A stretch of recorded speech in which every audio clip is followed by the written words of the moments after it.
Let's get set up, getting set up. Ooh, excuse me. Like, next time. Oh, no kidding. Morning, folks. Just checking all the platforms. You guys know how I roll. You know how I roll. We back. Morning, folks. All right. Facebook, what's happening? Let's me check LinkedIn. I go live, by the way, every Monday through Friday on LinkedIn, Facebook, and YouTube. So I'm just checking to make sure. Repost that. We back. Good morning, folks. All right, we good over here on LinkedIn, and let's check YouTube.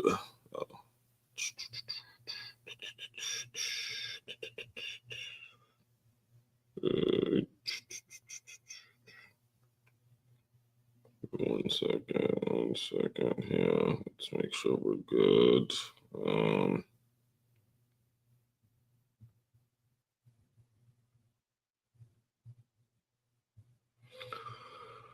If I can find it. There it is. All right, cool. Let's get it.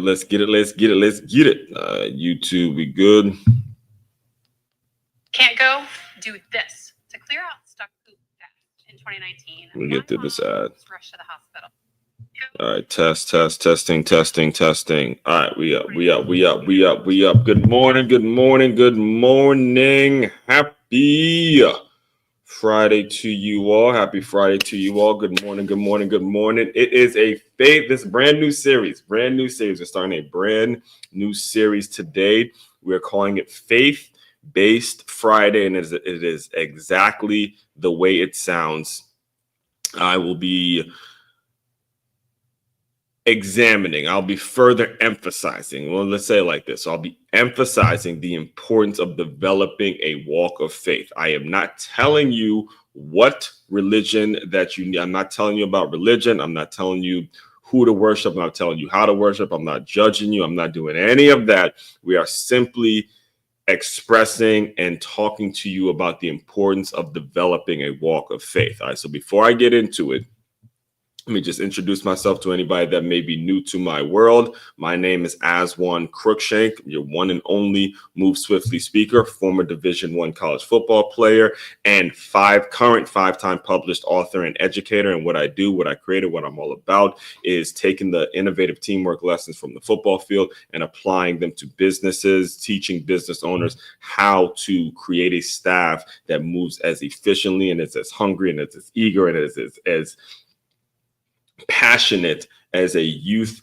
or high school championship football team. All right, that's what I'm all about. That's what this Plus LY brand is all about. That's what we do over here in the Move Swiftly world. All right, so before we get into today's topic, let me run through some announcements real quick. First things first, boxing lessons, West Palm Beach, Florida. If you are in the West Palm Beach, Florida area and you are interested in doing some free boxing lessons, be sure to hit that QR code that you see right there on your screen, and all the information will be provided to you, like the location, when, where, all that kind of stuff.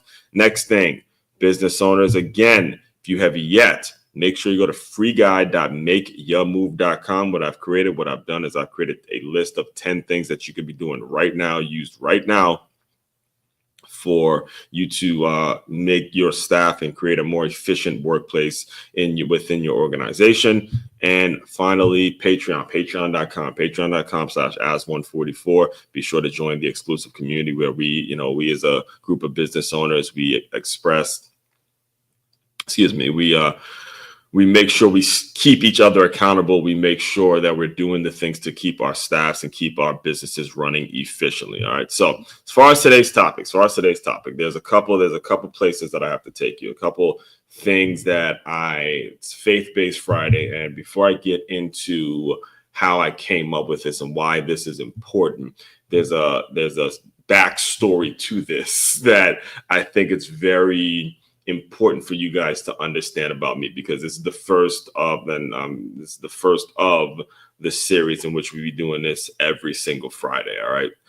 It's important for you guys to understand that my history with religion, quote unquote, my history with developing the walk of faith and, getting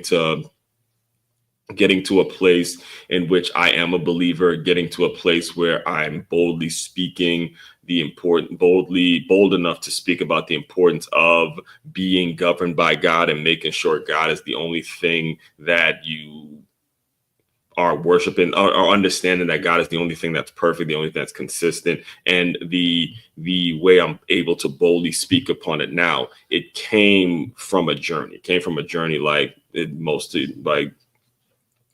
always does. It came from what I was taught in the home. So I'm going to briefly run you through my experience with religion and how I came about to being a believer. And then we're going to get into exactly how faith-based Fridays are going to work from here on out. All right. So first things first, and this is the first lesson I could ever remember about religion that I ever heard in the home. All right. I grew up in a 2-parent household, and I grew up with an older sister in a 2-parent household. And it came time to where I was old enough to start asking questions. And I never forget, because it was said to me by my mother to always say your prayers at night, right? Always say your prayers. And as kids, you hear that and you don't necessarily know why. You just kind of regurgitating what you heard from your parents. So I would say my prayers every night, not Hail Mary, pray my mom, pray Papa, pray to God.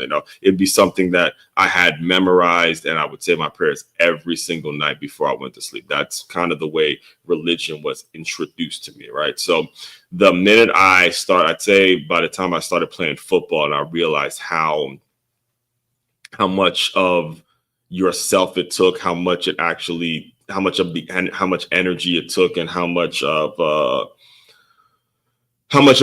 following and how dedicated you needed to be a part of a team for, a period of time, and to believe in something for as long as I, been a part of it, whether it's from the perspective of me being a player or me being a fan of certain teams and following, the sport as heavily as I followed it.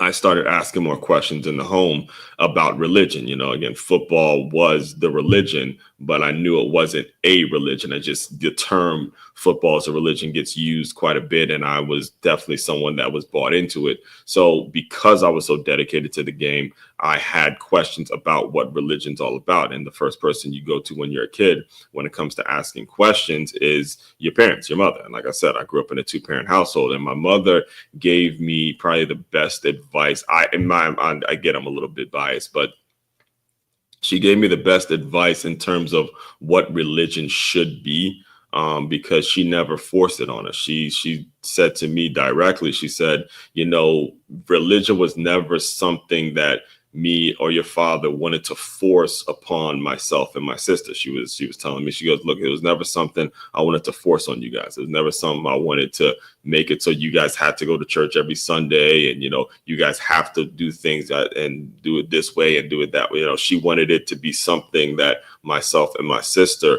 came to on our own, like a belief that we came to on our own. And again, I get that I might be a little bit biased, but I think that's the best way to handle it. Seeing that every human being has their own journey. Every single person has their own journey in life. As parents, as adults, it's our job to impart certain worldviews and give them principles and understanding what's right and wrong, and making sure we're there to answer questions. But it's not our job as parents or as adults to just tell them what to believe and tell them how they ought to think. That's something that they got to come to on their own, right? So what happened with me is, by the time I got to high school, I was literally only thinking about football. I was only thinking about football, which, like I mentioned before, I even knew or how to act when it comes to religion and stuff like that. Football was the religion. Football was the thing I was dedicated to doing and being a part of and all that kind of stuff. So it just so happened that the school that recruited me to go to high school, the football program, but the football program was a school that was a Catholic school. All right. So I went to Good Counsel High School, which is a Catholic school. And that was my first time, like, having to go to mass and learning religion and going to church. And I failed. I failed my religion class as a freshman. I didn't know anything about religion at all. It was like, this was my introduction to what God was and what the Bible was. I remember actually my first religion class, we had to get Bibles. We had to get it was some textbook named The Word of Flesh or something like that. All this was new to me. And it was crazy because I remember failing that class. So it was like a test. I don't know if I failed the class in totality, but I know I failed a couple like marking periods and failed a couple tests or something like that. And I remember like having class. Now I came from the public school system. I came from the public school system to where if you were a public school teacher and you were talking about religion from the school I came from the middle school I came from, it'd be like automatic termination, to the point where there were times where I remember there being a teacher that might have mentioned religion at the public school setting, and she made it a point to tell us as students, do not go home and tell your parents that I'm teaching you about religion, because I'm not. All right. These public school teachers, if they get caught teaching religion and stuff like that in certain situations, that's it. They're out of there. Immediate termination, right? So it was a culture shock for me, or a lot of this stuff was new for me when I decided to go to a Catholic school because of the football program, right? So I'm at this Catholic school as a freshman in high school, and I remember getting a test back, like failing. I was either failing the test or failed the marking period, one of them two things, one of the marking periods or whatever it was. And I remember it was a girl who was sitting right next to me. She came from the Catholic school system, like she had come from the Catholic school system from K through 8. And she looks at me and she goes, "This class is so damn easy. How could you fail it?" I didn't have an answer for her at the time because we're both freshmen, obviously. But as I look back on it, I realized I failed it because I had no idea what the hell I was doing. Like, I didn't know anything about everything about the Catholic faith and the teachings and all that kind of stuff. All of this was just brand new to me. So I spent 4 years just kind of going with the flow because, again, the Good Counsel football program was something that I was dedicated to. I'm dedicated to. So again, just doing what you have to do so you can go play ball and do your thing, go in college and play ball, right? So that was high school. Now, it just so happened again that this first school that I committed to, that I went to after Good Counsel, was a Christian liberal arts school. All right. The name of the school is Carson Newman College. And the head coach at the time was a guy named Ken Sparks, who, the late Ken Sparks, if you know anything about the Carson Newman football program, if you know anything about Ken Sparks, you know that he was the guy that always, no matter what, used the word, used the Bible, used a lot of the teachings that come from the Christian faith and applied it to the football world. I mean, I work actually with a former teammate, but anybody that has played at Carson Newman College while Coach Sparks was there will tell you he would regularly recite the Bible. We had a team council. We had T-shirts where it was, Bible verses and Bible scriptures on it. And he would use it all the time as we were going through training, going through a lot of the things that you go through when you're a member of a football team and developing that faith. He was absolutely, in my opinion, the greatest. And again, I'm probably biased when I say this, but the greatest coach in terms of teaching the parallels in terms of a walk of faith, developing a walk of faith with Jesus Christ, and paralleling that with what you go through on the football field. I remember actually it was a couple of years after I left, I saw Tony Dungy gave a talk, famous Super Bowl winning coach Tony Dungy gave a talk to the Carson Newman football program. And you got to think too, remember when Tony Dungy won his Super Bowl, when he was with the Colts, how they try to, the woke folks out there, the media try to pose the question about, oh, how does it feel to be the first black coach to win a Super Bowl? And he obviously, again, he answered, but as the only Tony Dungy could, with class and decorum and things of that nature. As he said, look, I'm happy to be representing black coaches, but I'm more so proud of the fact that we did it the Lord's way. And that was his response. You can go look it up right now. I have the response like planted right here. It's committed to memory because I thought it was great that in that moment, as he won his first Super Bowl, that he would give honor and praise to the Lord, right? So you had that going on. Again, this is just the world I'm coming up in as I'm growing up. So I'll go through that. And then I remember first getting out here to South Florida. There was a particular girl that I was interested and I was pursuing. And it just so happens, I don't plan this stuff. It just so happens, again, I had this fetish, this crazy thing for Miami Heat dancers. And I looked through, again, like you, just the world we live in. So I looked through all of the Heat dancers. And at the time I was actually working at an Orange Theory Fitness. So Orange Theory does a lot of work with the Miami Heat dancers. In fact, one of the trainers, one of the coaches at Orange Theory is also the coach for the Miami Heat dancers, like dance team and all that. So there was a connection there. And what I did is I looked through at least the year I got out here, 2017, 2016 or whatever it was.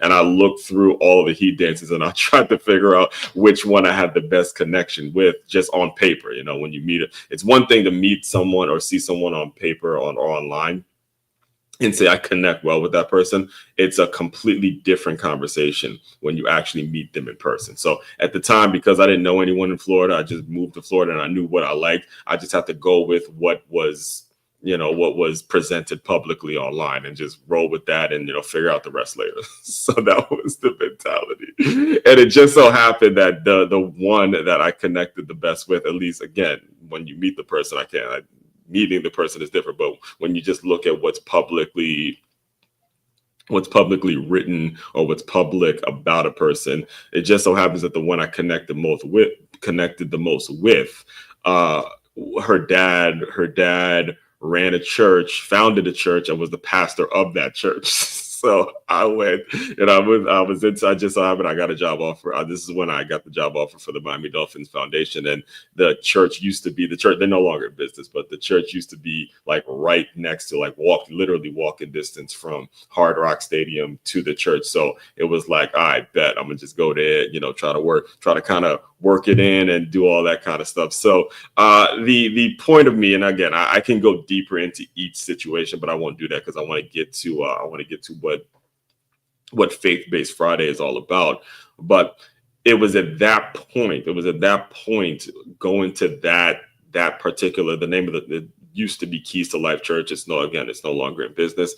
And I kind of knew that was going to happen because I got to know the pastor. I got to know what the family was all about and all that kind of stuff. And as great as he was as a pastor, this situation between myself and his two daughters that were occurring, it made me realize that he is not God.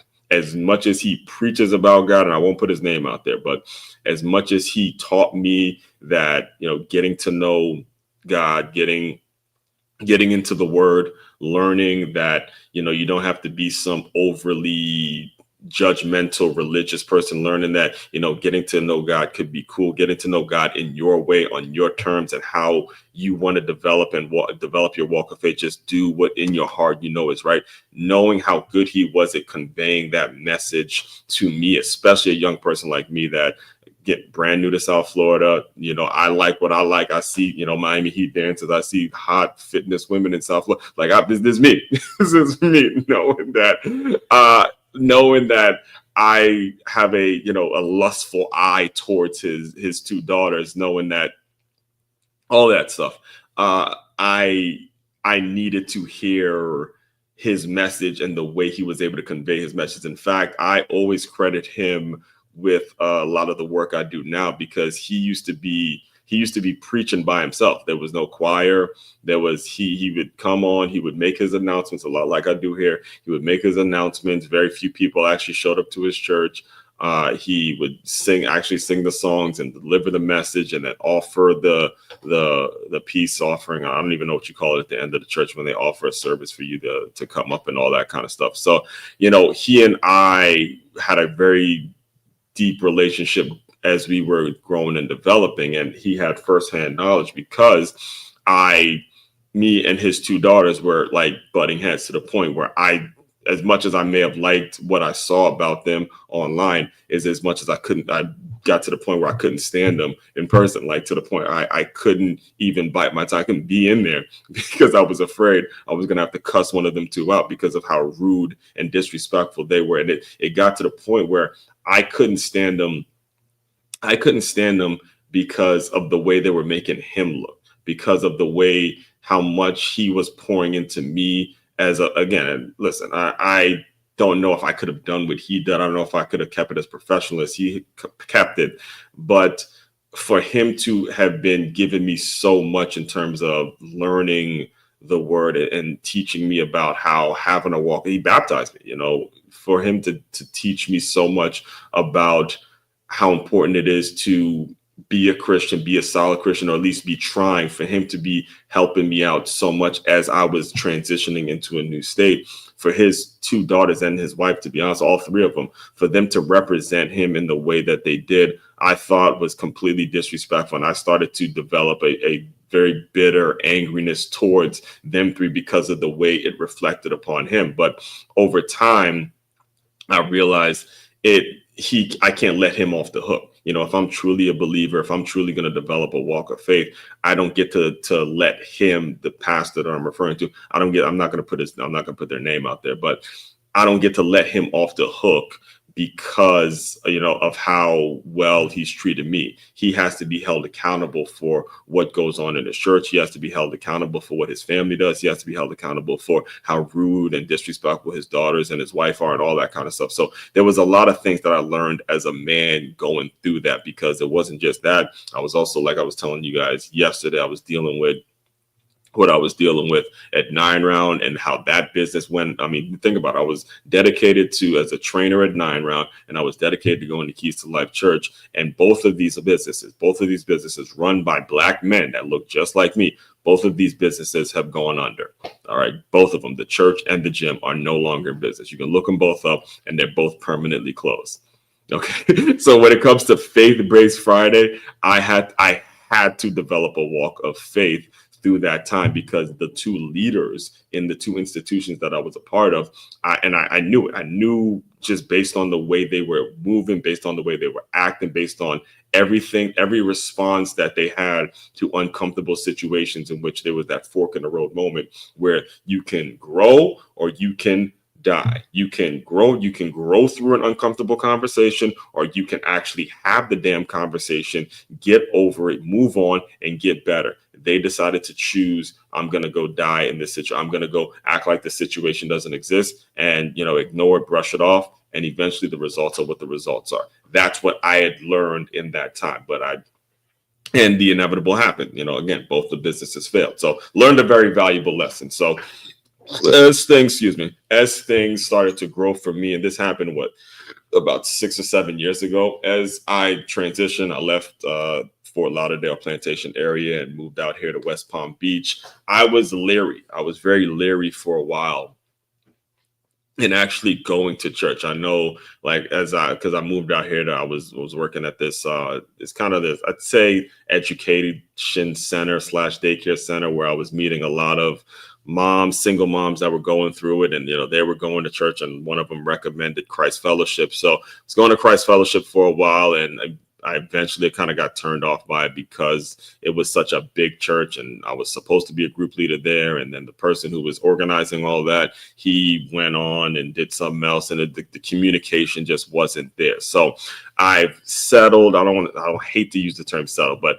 I've been going consistently to Life Church in Wellington for the past since the summer. So we're now about 6 months in of me going there, and I've been just having a blast, man, having an absolute blast. And I blame it. I look back on it, and as I kind of reflect on it now, I think the reason I'm having such a great time and having such a great experience at Life Church, and have been consistently going and paying tithes and all that, the reason I think it's happened is because everything that I lived through prior, everything that I broke down for you prior, from going to Catholic high school to that freshman year of college when I was going to liberal arts, going to a Christian liberal arts school, and then that that little experience I had with Keys to Life Church and all that. In every single one of those situations, the name As One Crookshank, I was being judged in ways that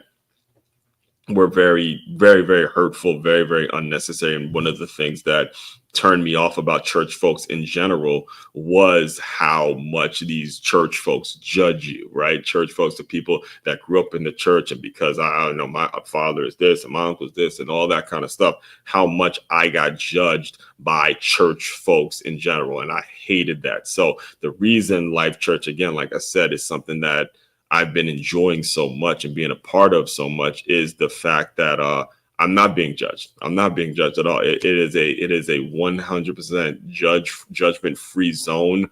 They do what they can to, cater to the people. They keep their distance, their space, and there's always like an open arms towards making it so people feel welcome there regardless of who you are and where you come from. So, I remember actually, yeah, because it's coming back now. I remember the first Sunday. This is how, because it's coming back. So the first Sunday that I went was week 1 of the NFL season. And that to me is why I really, now I'm thinking about, really think that that's why this connection is so sweet, because I got there and they were serving hot dogs. They had the whole place decorated with NFL teams. They knew that a lot of people were going to watch football, and they have different times and all that kind of stuff. So, that's pretty much my faith journey to this point. I know I tried to keep it within, failed miserably at that, but I tried to keep that within 20 minutes. But when we talking faith, when we talking about the word, man, I can turn into Pastor Oswin really, really, really quick on you when this is the subject. All right. So what brought this series about? Because that's important for you guys to note as well, right?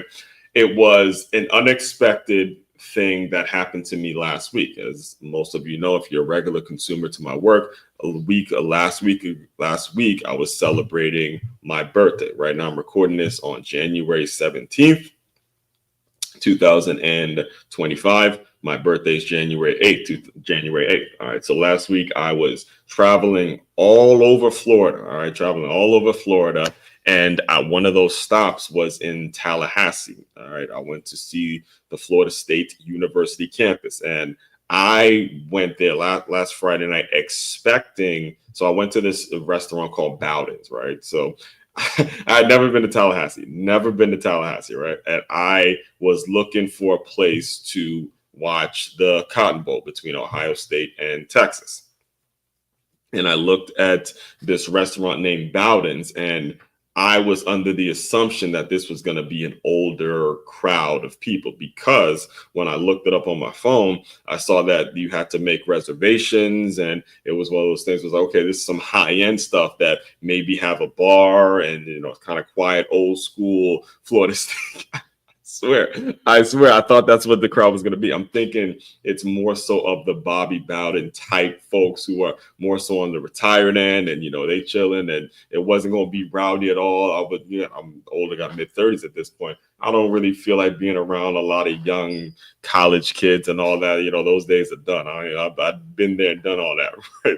I don't need all that. So I know anyone that has been in College Town and Bowden's is probably laughing right now, because boy, was I wrong.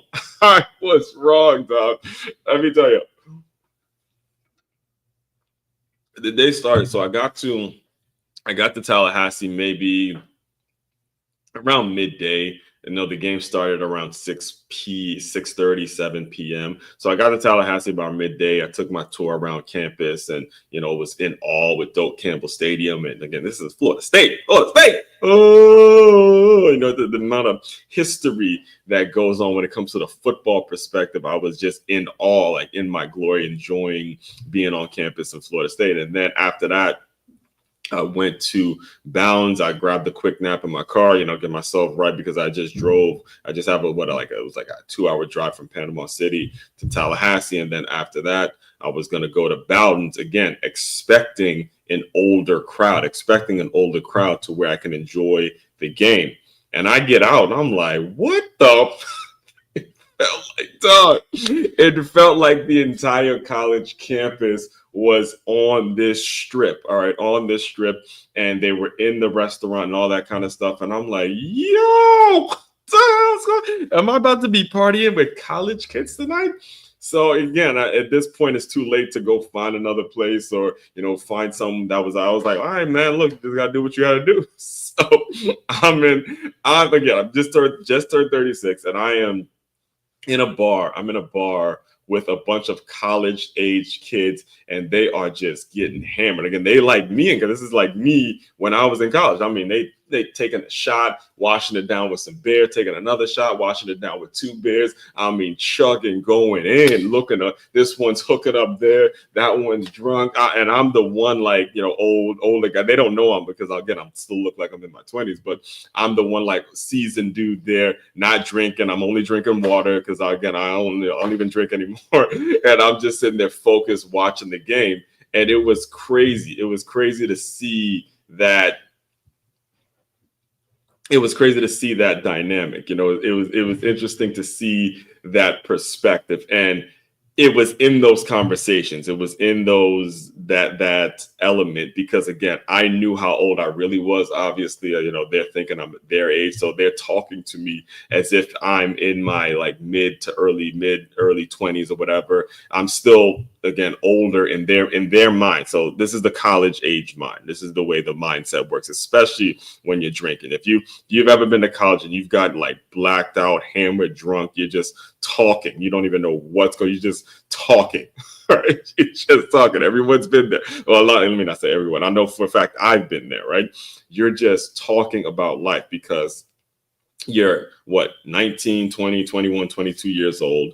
You're on this college campus. You have been told for years that you just go to school and everything's going to be all right. That's the answer to all your problems. But you're getting drunk and you're starting to have real dialogue with yourself. You're starting to actually say to yourself, this college stuff is a scam. There's no way that I'm going to college doing what I'm doing, and that's just going to solve the problem. Not to say it's a bad thing to go to college, but I know for a fact just going to school is not going to solve the problem. You have that conversation. Again, if you've ever been, I've been on quite a few, and I've been drunk on many occasions on college campuses. You actually start saying that to yourself when you're drunk and stupor, because when you start getting drunk, you start telling the truth to whether the truth is coming out in your own mouth or the truth is starting to come out in the way you are saying, like what you're saying to yourself. It's starting to get real, because the older you get, the more drunk you become, and the more you realize that this college thing is just not going to solve my problems.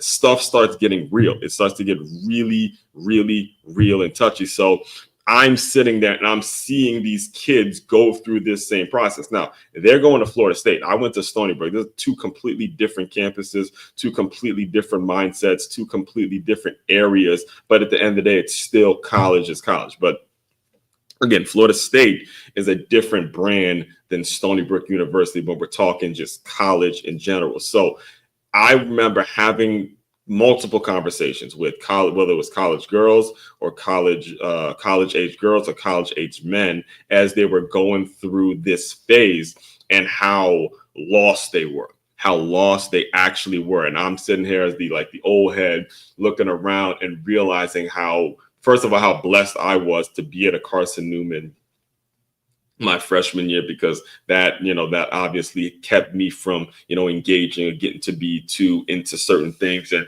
losing focus, but also realizing how much of a foundation that they lacked, that their faith was based in their faith was based in going to school. Their faith was based on some degree. Their faith was based in getting a certification. Like I remember it was actually the bartender who was serving me my water all day, right? And she looked, it was funny because she's looking at me like I'm weird because I'm drinking water all day, and she's serving up, liquor and serving up vodka and cran and beer and all that, throwing shots at cats and all that. And I'm sitting there for the 3 hours watching the game, and I'm just drinking water. So obviously she and I were able to, have a great conversation. And she was telling me how she's I think it was like psychology or criminology major, there's some fancy major that she has. But I asked her, yo, what do you want to do after? And she had no idea. She had absolutely no idea. So, and this was consistent. This is consistent throughout the world. It's consistent throughout the world of school, to where you are basing your faith. You're basing your faith on school and some fancy degree, some fancy sounding major that is going to be cool and sound good. And you're not basing your faith in God. You're not basing your faith in walking with a sense of purpose, and how much of a distractor that actually is, because too often has the religion taken over what it should be about. And what it should be about is, how much am I developing a walk of faith with with the right principles. We'll say it like that. How much am I developing a walk of faith with the right principles, and not developing a walk of faith with a religion, and not just not following it because other people are doing the same thing. So as I was having that conversation with them, and I thought about it has been one hell of a year for the Move Swiftly podcast. Let me just tell you, I've had some absolutely incredible people that have blessed this very mic, has blessed my brand, has blessed my company, has blessed the whole Move Swiftly movement. They've been on the show. They've dropped just gems, just incredible gems. In fact, I just got a message the other day from a person who listened to a show that came out a whole week, like 2 weeks ago, and she was telling me how much she learned from that show and how great the show was. I mean, just an incredible year. So as I was thinking about all those conversations I was having with them, plus the conversations that I was having with this group of young college kids, I recognized in that you have got to, I have to do it. It's part of my responsibility as your one and only Move Swiftly speaker, is to spend some time every Friday really teaching you what having a walk of faith is all about. All right. So what I decided to do, because I go to church every Sunday, and even if I don't have to be there physically, there's always online. You could listen to Pastor Groeschel online. The cool thing about it is you can listen to him online if you happen to miss a Sunday, or just being there physically on a Sunday. Is I'm going to kind of recap the message that was sent, or the sermon that was given from the previous Sunday, because by the time, and I was just telling a colleague this I came in, the reason I'm doing it today is because if you think about it, the sermon was on Sunday. By the time I get to Friday, I'm just speaking on me personally, but I'm think most people would agree with this, is by the time you get to Friday, right, the sermon on Sunday doesn't really hit as home. It's not as fresh. It's not like, okay, bet I'm gonna be thinking about my Friday night and my Saturday night. I'm not gonna be having that message from the previous Sunday. It's going to be forgotten. A lot of the things that were said, a lot of the messages and the way to keep you on point is going to be forgotten, because you can easily say, oh, I'll just go to next Sunday. No. So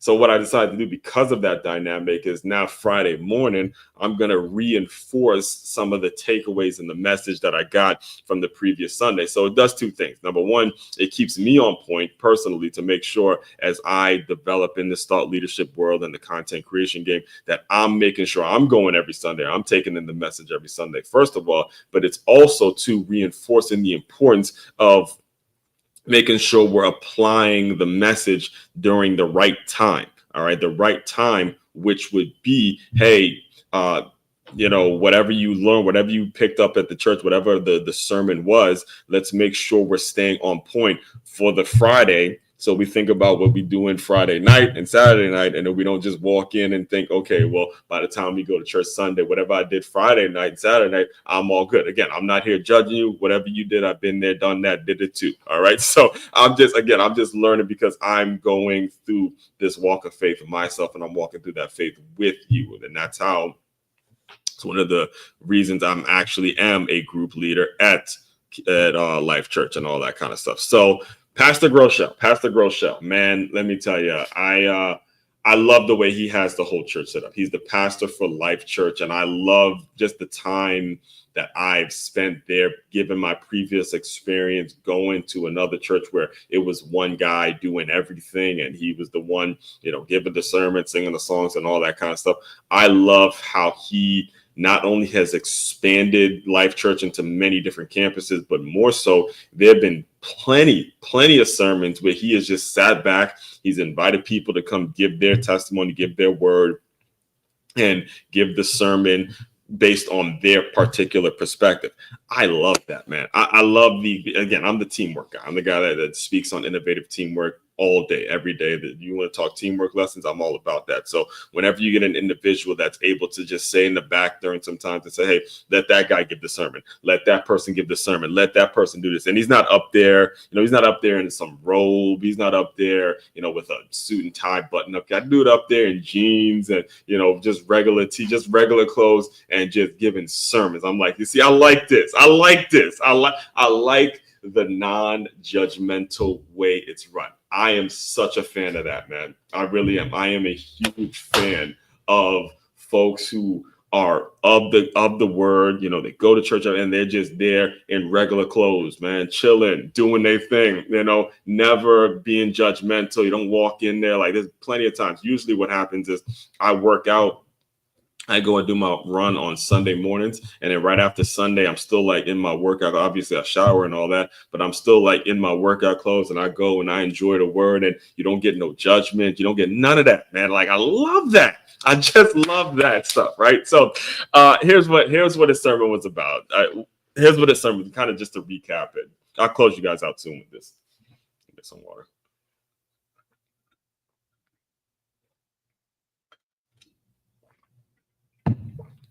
So here's what his sermon was about. We're in the middle of a series. We're in the middle of a series called Christian-ish, right? And it sounds exactly the way it is. It is exactly the way it sounds. Christian-ish, right? I'm going to do things, but because this situation is this situation, and I'm not necessarily doing it with malicious intent, or there's a lot of people doing this, and it's not really that big of a deal. I'm going to slide a little bit, all right? And then he opened up his sermon by holding himself accountable. He was talking about a situation in which he was in the grocery store and he was in a rush doing this, then doing that, because again, he's a pastor, has a lot of things going on. So he's in a rush, but he's in a grocery store and he has 12 items. So he decides that he's going to go into the 10 item express lane, the express lane that has only a limit of 10 items, but he has 12 items. Like, he knows in his head he has 12 items, but he is in a rush, and in his head it's like, hey, it's not that, it's only 2 extra items. It's only 2 extra items, and he has places to be. He has a lot of things going on. Hold on, it's my mom calling me right now. Hold on, let me I'll call you later. Yeah, so he has a lot of things going on, and he's in this grocery store. He's in this grocery store, and he tries to go into the express lane with 12 items that he's not supposed to. And apparently what happened, now I'm not sure if this is a true story or not, if he was just making it up. I do believe that he did mention something about it being an actual story. But he said somebody who had a Life Church shirt on, who knew who he was, somebody actually called him out and said, hey, pastor, those are 2 extra items. And that was what kind of started off his sermon about always doing the right thing, and even when certain things are. Now he gets into, you guys can go listen to it on your own. Just look up Christian-ish. It's available on YouTube, and you could always listen to it whenever you are, at your leisure and all that kind of stuff. But he goes on, he used that as a way of framing the deeper conversation, which is, what is the whisper in your head? All right. What is the thing that's going on in your head? What is the thing that you are compromising every single day, all right, that's giving you an excuse not to continuously and develop your walk of faith. All right. I personally, and in fact, I remember he kind of put the feeling out there because he asked the same question I did. He asked directly, what's the thing that you're compromising on? What's the thing that you're looking at?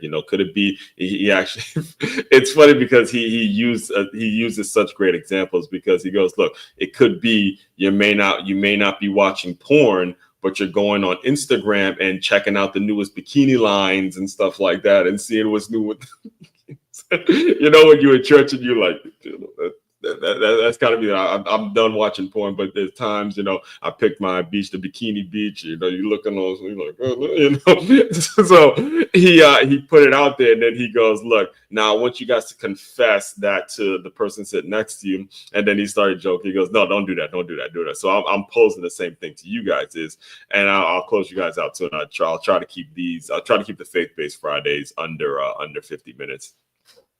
And normally I won't have to give you as much backstory as I did today, because because this is the first one. So I want to make sure I gave you my history with religion and my history with how I came to be a member of Life Church. But the thing I will leave you guys with, in terms of just kind of recapping this whole thing, is what in your life, and I'll just pose this question now, and then I'll close you out.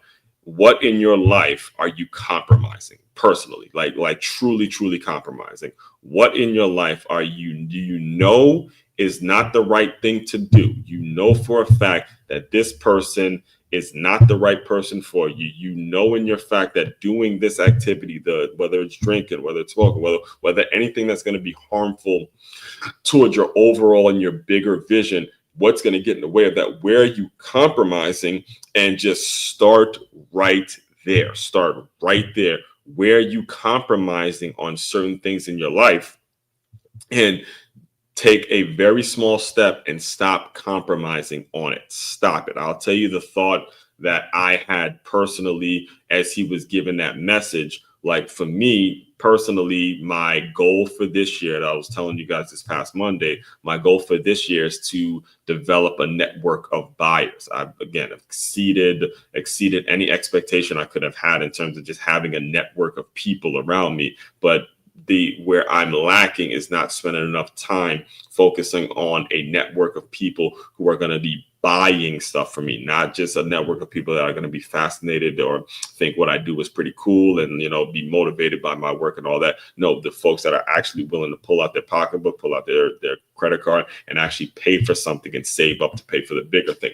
That's where, again, as he was giving that message, I was thinking to myself, that needs to be more my focus. So because of that, less time posting on anything, or less time posting or being a part of, or I'll say less time, postings on things that aren't necessarily there to buy the stuff, or the people who I'm getting in front of, will say, like, because I hate to use the term posting, but less time being around people, or even having conversations with folks who aren't willing to pay for the work I do. Versus, one of the things I'd say, if I had something that I could improve on from last year, was I spent a whole lot of too much time around folks who weren't willing to pay me for certain things. And this year we'll kind of flip that one thing. And again, we all had that one thing. I gave you mine just as an example, so you guys can think of yours and you can move forward with your day. So all that being said, I'm looking forward to being back here. Actually, I'm coming back Sunday, Stay Hired Sunday. Shout out to Kimberly Blue. We do that every Sunday. And then, we got a lot to get to next week. I'll say it like that. We got a lot to get to next week, because not only do we have the College Football National Championship, but there's also the inauguration. And, there's going to be a lot going on over here in the Move Swiftly world. So enjoy yourself, man. Again, I got you out of here within the 50-minute mark. You guys know, man, when I get on certain things, I could roll. I public speaker for a reason. I've been doing this for a while, though. Main website to check out to dive deeper into all my work, it's makeyourmove.com. That's makeyourmove.com. Make sure you tap in with me here on the Patreon link. That's patreon.com/as144. Everyone out there, continue to move swiftly. We will talk more soon. Just make sure. Good. Everything got recorded. I'm not 144. Everyone out there,